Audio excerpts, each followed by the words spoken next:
প্রিয় শিক্ষার্থীরা, compiler design কোর্সে সকলকে স্বাগতম জানাচ্ছি। আজকে আমরা যে টপিকটা নিয়ে আলোচনা করব সেটা হচ্ছে একটা এনএফএ কে কিভাবে একটা ডিএফএ তে কনভার্ট করতে পারি।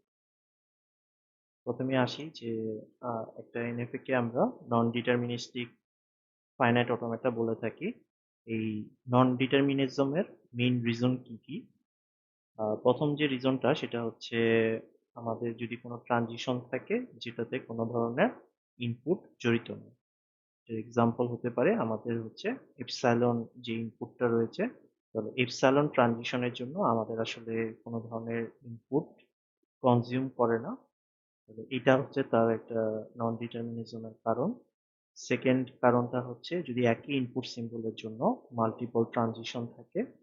আর থার্ড কারণটা হচ্ছে কোনো একটা পার্টিকুলার ইনপুট সিম্বলের জন্য যদি আমাদের এনএফএ তে কোনো ধরনের ট্রানজিশন না থাকে। মূলত এই তিনটা কারণেই আমাদের এনএফএ নন ডিটারমিনিজম প্রপার্টিটা শো করে, যেটা আমাদের ডিএফএ তে নাই। তাহলে আমাদেরকে সামহাও এই তিনটা প্রপার্টি আমাদেরকে বাদ দিতে হবে, যার মাধ্যমে আমরা এনএফএ কে ডিএফএ তে কনভার্ট করতে পারি। মূলত আমরা যে টেকনিকটা ব্যবহার করি এনএফএ কে ডিএফএ তে কনভার্ট করার জন্য, এই টেকনিকটাকে বলা হয় সাবসেট কনস্ট্রাকশন। আমরা আজকে একটা এক্সাম্পল দেখব যে কিভাবে সাবসেট কনস্ট্রাকশনের মাধ্যমে আমরা একটা এনএফএ কে ডিএফএ তে কনভার্ট করতে পারি। ধরে নাও যে এটা আমাদের একটা এনএফএ আমাদের কাছে দেওয়া আছে, যেখানে আমাদের কোনো ধরনের এমটি ট্রানজিশন নেই। এখানে আমি তোমাদেরকে মনে হয় আগে বলেছিলাম যে এমটি ট্রানজিশনকে অনেক সময় ল্যামডা দিয়েও রিপ্রেজেন্ট করা হয়ে থাকে। দুটো সেম জিনিস মিন করে। আমাদের যে এনএফএটি রয়েছে এখানে কোনো ধরনের এমটি ট্রানজিশন নেই। এখানে আমাদের কিছু স্টেট ইন্ডিকেট করা আছে, যেমন এক নাম্বার স্টেট হচ্ছে আমাদের ইনিশিয়াল স্টেট, যেটা একটা ইনকামিং অ্যারো চিহ্ন দিয়ে বোঝানো হয়েছে, যার উপর কোনো ইনপুট নেই। আর 5 নাম্বার যে স্টেটটি রয়েছে এটা হচ্ছে আমাদের এক্সেপ্টিং স্টেট, যেটা আমরা ডাবল সার্কেল দিয়ে ইন্ডিকেট করছি এই ক্ষেত্রে। আর আমাদের এখানে ইনপুট সিম্বল আছে এ আর বি। সাবসেট কনস্ট্রাকশনের সময় আমরা যে জিনিসটা করব সেটা হচ্ছে প্রথমে এনএফ এর জন্য কোনো একটা স্টেট থেকে যেসব স্টেটে যাওয়া যায় ইনপুট সিম্বলে, সেই জিনিসটা আমরা একটা লিস্ট আকারে মেনটেন করব। এই লিস্টটাকে আমরা ট্রানজিশন টেবিলও বলে থাকি। কারণ আমাদের প্রথম কাজ হচ্ছে একটা এনএফ এর জন্য ট্রানজিশন টেবিল তৈরি করা আমাদের এনএফএটা থেকে। তাহলে আমরা ট্রানজিশন টেবিল তৈরির কাজটা শুরু করি। তোমরা যদি খেয়াল করে দেখো এখানে আমাদের টোটাল 5টা স্টেট আছে এনএফএ তে, 1 থেকে 5 পর্যন্ত। তাহলে আমি স্টেটের নাম্বারগুলো লিখলাম 1 থেকে 5 পর্যন্ত। ডেল্টা সাইন দিয়ে বোঝানো হয় ট্রানজিশন ফাংশন। তাহলে ট্রানজিশন টেবিলের প্রথম ইনপুটটা দিচ্ছি যে এই স্টেট থেকে এ ইনপুট সিম্বলের মাধ্যমে কোথায় যাবে, সেম স্টেট থেকে বি ইনপুট সিম্বলের মাধ্যমে কোথায় যাবে। এটা হচ্ছে আমাদের ট্রানজিশন টেবিলের কাজ। এখানে কিছু জিনিস আমরা হাইলাইট করে দিব, যেমন এটা হচ্ছে আমাদের স্টার্টিং স্টেট, আমি এটা অ্যারো চিহ্ন দিয়ে হাইলাইট করে দিব। আর 5 হচ্ছে আমাদের এক্সিস্টিং স্টেট, এটাকে আমরা স্টার দিয়ে হাইলাইট করি। তাহলে আমরা যদি ট্রানজিশন টেবিলটা তৈরি করি, আশা করি তোমরা সবাই জানো, আমি জাস্ট একটু রিভাইজ করে দিচ্ছি। 1 নাম্বার স্টেট থেকে যদি আমরা চিন্তা করি, আমাকে প্রথমে দেখতে হবে এ ইনপুট সিম্বলের মাধ্যমে আমরা কোথায় কোথায় যেতে পারি। এটা হচ্ছে আমাদের 1 নাম্বার স্টেট। আমরা এখানে দেখতে পাচ্ছি 1 থেকে এ এর মাধ্যমে 3 এ যাওয়া যায় এই ট্রানজিশনটা ব্যবহার করে। এই ট্রানজিশনটা ব্যবহার করে 2 এ যাওয়া যায়। এই সেলফ লুপটা ব্যবহার করে আমরা 1 থেকে 1 এ আসতে পারি। এখানে এই ট্রানজিশনটা ব্যবহার করে 4 এ যাওয়া যায়। আর এই ট্রানজিশনটা ব্যবহার করে 5 এ যাওয়া যায়। তাহলে এখানে মূলত এ থেকে আমরা দেখতে পাচ্ছি, সরি, 1 থেকে আমরা দেখতে পাচ্ছি এ ইনপুট সিম্বলের মাধ্যমে 1 2 3 4 5 5টা স্টেটে যাওয়া যায়। তাহলে আমরা এখানে সেকেন্ড ব্র্যাকেট দিয়ে স্টেটের নামগুলো লিখে দিব, যে যে স্টেটে আমরা যেতে পারি 1 থেকে। অনুরূপভাবে আমরা এখন দেখব যে 1 থেকে আমরা বি ইনপুট সিম্বলের মাধ্যমে কোথায় কোথায় যেতে পারি। এখানে আমাদের বি কে সার্চ করতে হবে। তাহলে আমরা দেখতে পাচ্ছি 1 থেকে বি দিয়ে আমরা 5-এ যেতে পারি, 1 থেকে B দিয়ে আমরা 4-এ যেতে পারি। তাহলে এখানে 4 এবং 5 কে আমরা লিস্ট আকারে দিয়ে দিলাম। তাহলে এইভাবে আমি আশা করছি তোমরা বাকি টেবিলটাও জেনারেট করতে পারবে। এটা যেহেতু তোমাদের আলোচনা করা হয়েছিল। একটু খেয়াল রাখতে হবে যে কোনো স্টেট থেকে যদি কোনো ইনপুট সিম্বলের জন্য ট্রানজিশন না থাকে, যেমন আমি 3 এর ব্যাপারে যদি বলি, 3 এ দেখা যাচ্ছে যে 3 থেকে এই ইনপুট সিম্বলের জন্য কোনো আউটগোয়িং ট্রানজিশন নেই। ইনকামিং আছে, ইনকামিংটা আমাদের বিবেচ্য বিষয় না, আমাদের হচ্ছে আউটগোয়িং ট্রানজিশনটা বিবেচ্য বিষয়। যেহেতু 3 থেকে এ দিয়ে কোনো আউটগোয়িং ট্রানজিশন নেই, আমরা ওই অংশটাকে একটা ফাঁকা সেট দিয়ে রিপ্রেজেন্ট করব। তাহলে যতগুলো স্টেটে এরকম কোনো একটা ইনপুট সিম্বলের জন্য ট্রানজিশন থাকবে না, ওই জায়গাগুলো আমরা ফাঁকা দিয়ে রিপ্রেজেন্ট করব। যেমন 5-এর থেকে কোনো আউটগোয়িং ট্রানজিশন নেই, এই জন্য দুটো ইনপুট সিম্বলের জন্যই আমরা ফাঁকা সেট ব্যবহার করেছি।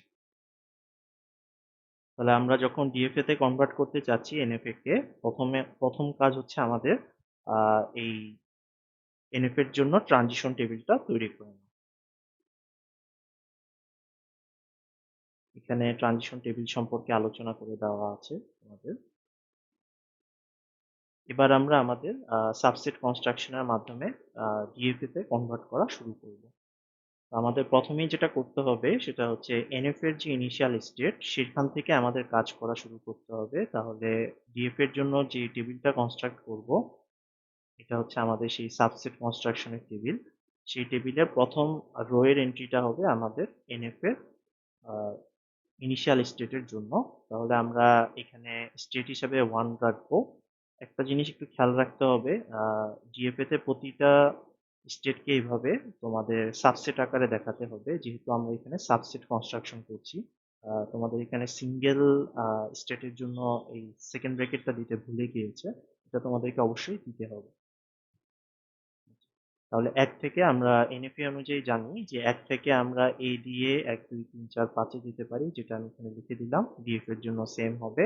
আবার 1 থেকে বি দিয়ে আমরা 4 আর 5-এ যেতে পারি, যেটা আমরা এখানে লিখে দিলাম। আচ্ছা, এখন আমাদের সাবসেট কনস্ট্রাকশনের নিয়মটা হচ্ছে আমরা প্রতি স্টেপে যে নতুন সাবসেট আসবে সেই সাবসেট গুলোকে অ্যাড করতে থাকবো। এই স্টেপগুলো চলতে থাকবে যতক্ষণ না পর্যন্ত আর কোনো নতুন সাবসেট জেনারেট হচ্ছে। তাহলে আমি এখানে দেখতে পাচ্ছি যে আমাদের ইনিশিয়ালি 1 থেকে আমরা যাত্রা শুরু করেছি। তাহলে এটা আমাদের ইনিশিয়াল স্টেট ডিএফ এর জন্য আমরা এটা অ্যারো চিহ্ন দিয়ে এভাবে রিপ্রেজেন্ট করব। আর এখানে আমরা দুটো নতুন সাবসেট পেলাম, একটা হচ্ছে 1 2 3 4 5 আর একটা হচ্ছে 4 5। তাহলে আমাদেরকে এখন যেটা করতে হবে এই দুটো সাবসেটকে এখানে দুটো রো আকারে অ্যাড করতে হবে। এই কাজটি আমরা এখন করব।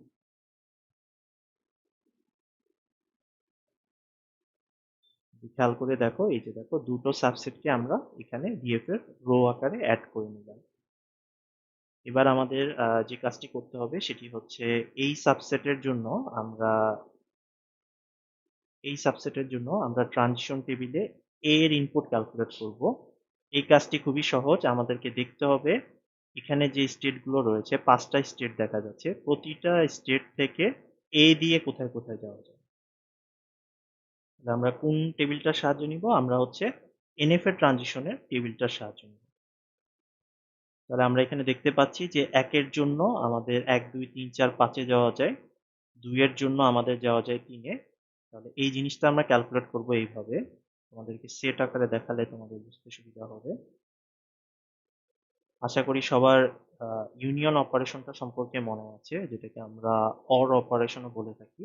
আমাদেরকে হচ্ছে প্রতিটা সেটের জন্য ইউনিয়ন করতে হবে।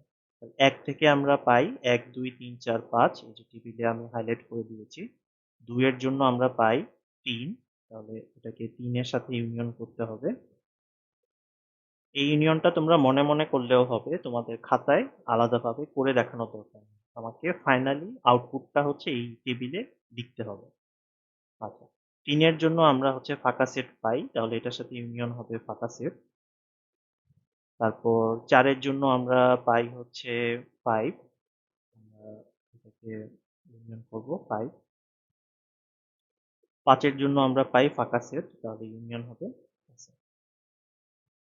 একটু বলে রাখি, আমাদের ইউনিয়নে যখন ফাঁকা সেট থাকবে, ফাঁকা সেটটা তখনই এখানে বসবে যদি আর কোনো উপাদান সেখানে না থাকে। আর যদি কোনো উপাদান থাকে তাহলে সেই সেটের ভিতর ফাঁকা সেটটা লিখতে হবে না। তাহলে আমরা যদি এই 5টা সেটকে ইউনিয়ন করি আমরা জানি যে 1 2 3 4 5 এটা হবে ইউনিয়নের আউটপুট।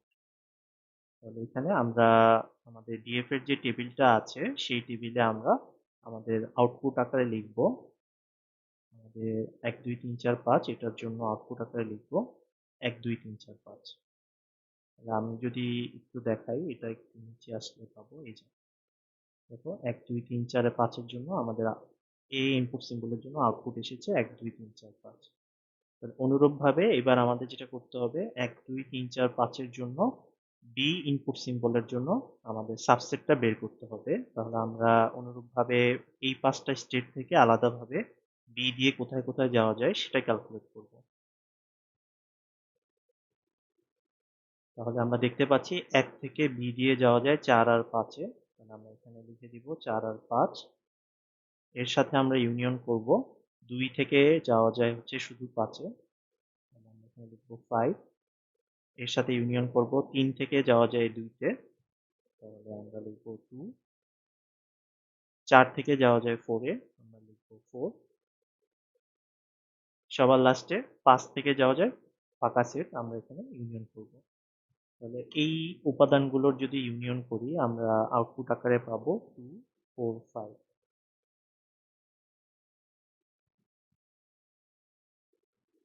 তবে 2 4 5 ইতোমধ্যে আমাদের সাবসেটে ছিল না, আমরা এখানে সেটাকে অ্যাড করে দিলাম।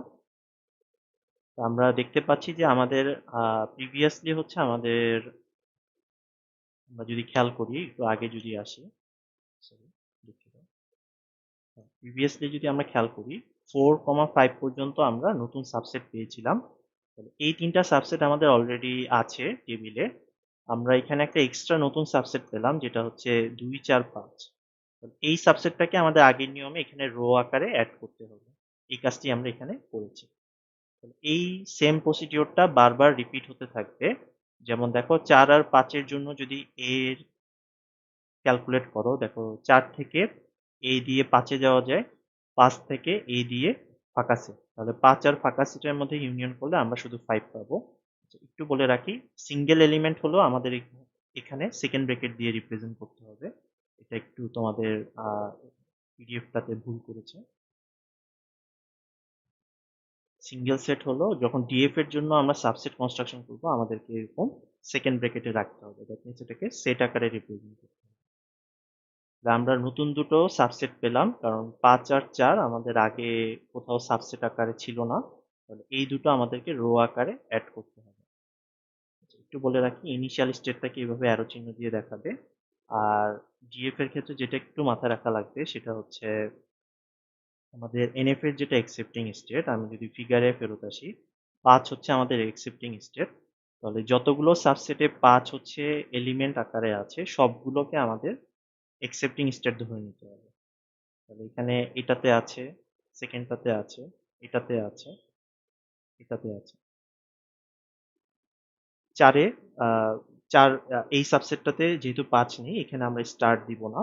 আরেকটা জিনিস একটু বলে রাখি যে আমাদের এখানে 5 হচ্ছে একসেপ্টিং স্টেট। যদি এমন হতো যে এনএফএ তে 2,5 দুটো একসেপ্টিং স্টেট আছে তাহলে যেসব সাবসেটে 2 আছে অথবা যেসব সাবসেটে 5 আছে দুটোটা সাবসেটই আমাদেরকে এভাবে স্টার সাইন দিতে হবে। তাহলে এনএফ এর যারা একসেপ্টিং স্টেট এরকম কোনো স্টেট যদি আমাদের ডিএফ এর সাবসেটে উপাদান আকারে থাকে তাহলে সেই স্টেটগুলোকে আমরা স্টার দিয়ে রিপ্রেজেন্ট করব। দ্যাট মিনস সেগুলো হবে ডিএফ এর একসেপ্টিং স্টেট।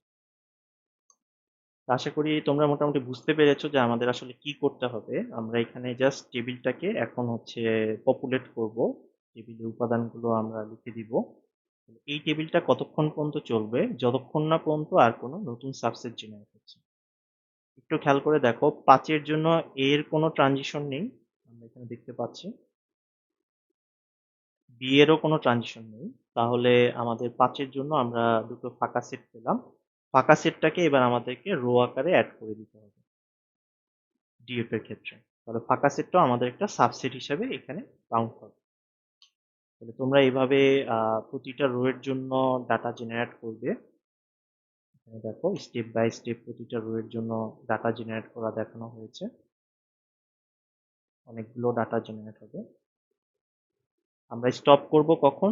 দেখো এখানে 3 এর জন্য যদি আমরা ক্যালকুলেট করি, দেখো এখানে দুটো সাবসেট পেলাম, একটা হচ্ছে ফাঁকা সেট আর একটা হচ্ছে 2। এই দুটো সাবসেটই আগে থেকে জেনারেট করা আছে, তার মানে 3 এর জন্য যে স্টেপটা, এখানে আমরা আর কোনো নতুন সাবসেট পাইনি। তাহলে এখানে এসে আমরা বুঝতে পারবো আমাদের আসলে ডিএফএ কনস্ট্রাকশনটা শেষ হয়ে গিয়েছে, যেহেতু নতুন কোনো সাবসেট জেনারেট হচ্ছে না। এবার আমি একটু এক্সেপ্টিং স্টেটগুলোকে হাইলাইট করে দিই। এটা হচ্ছে আমাদের ফাইনাল টেবিল আমাদের সাবসেট কনস্ট্রাকশনের পর। তাহলে 1 হচ্ছে আমাদের ইনিশিয়াল স্টেট হবে, আর যেসব সাবসেটে 5 হচ্ছে এলিমেন্ট আকারে আছে ওদেরকে আমরা স্টার্ট দিয়ে চিহ্নিত করব।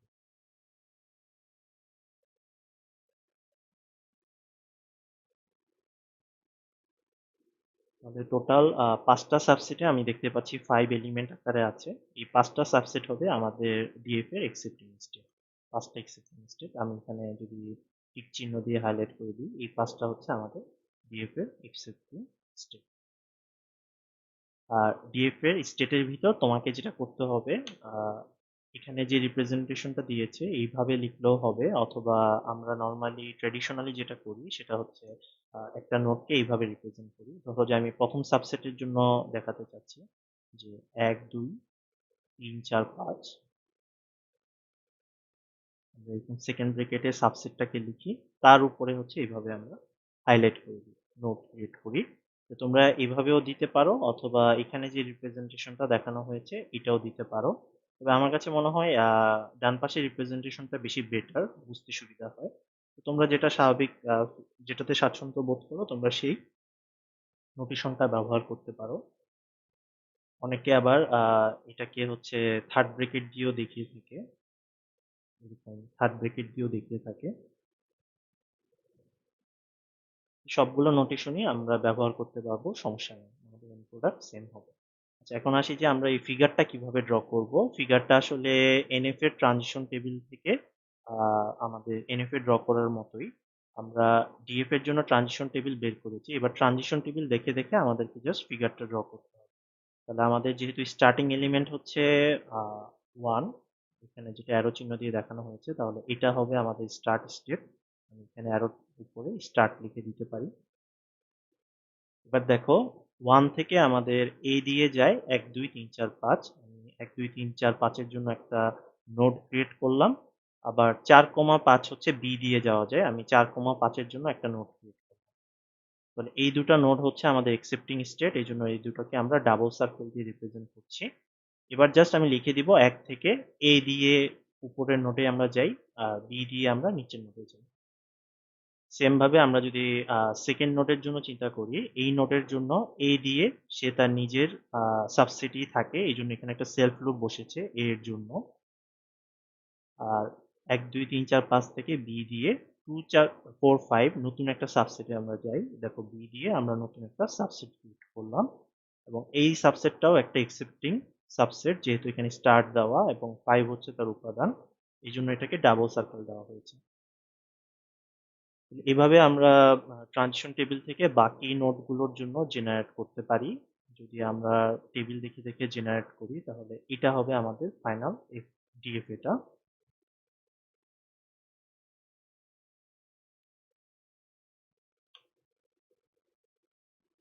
হচ্ছে আমাদের ফাইনাল ডিএফএ। তোমরা এই ফিগারটাকে আরেকটু সহজভাবে রিপ্রেজেন্ট করার জন্য যেটা করতে পারো সেটা হচ্ছে ডিএফ এর প্রতিটা স্টেটকে একটা সিম্বলিক নেম দিয়ে নাম দিতে পারো, প্রতিটা সাবসেটকে। ধরো আমি প্রথম সাবসেটকে এ দিলাম, তারপরটাকে বি দিলাম, তারপরটাকে সি দিলাম, ডি দিলাম, ই দিলাম। এভাবে যদি দিই তাহলে আমি এখানে চাইলে সরাসরি, সরি, 1 হচ্ছে এ, এ বি সি ডি,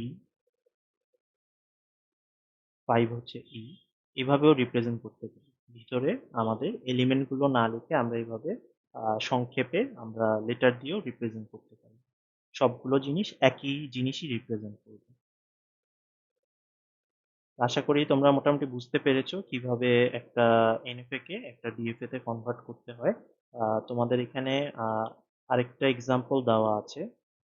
এক্সাম্পলটা বাসায় সবাই ট্রাই করবে। আশা করি এখন তোমাদের বুঝতে অসুবিধা হওয়ার কথা না। তারপরও যদি তোমাদের কোনো সমস্যা হয় তাহলে আমরা যখন লাইভ ক্লাসে আসবো আমি তোমাদের এই বিষয়ে আরো আলোচনা করব, তোমাদের সমস্যাগুলো সমাধান করে ট্রাই করবো।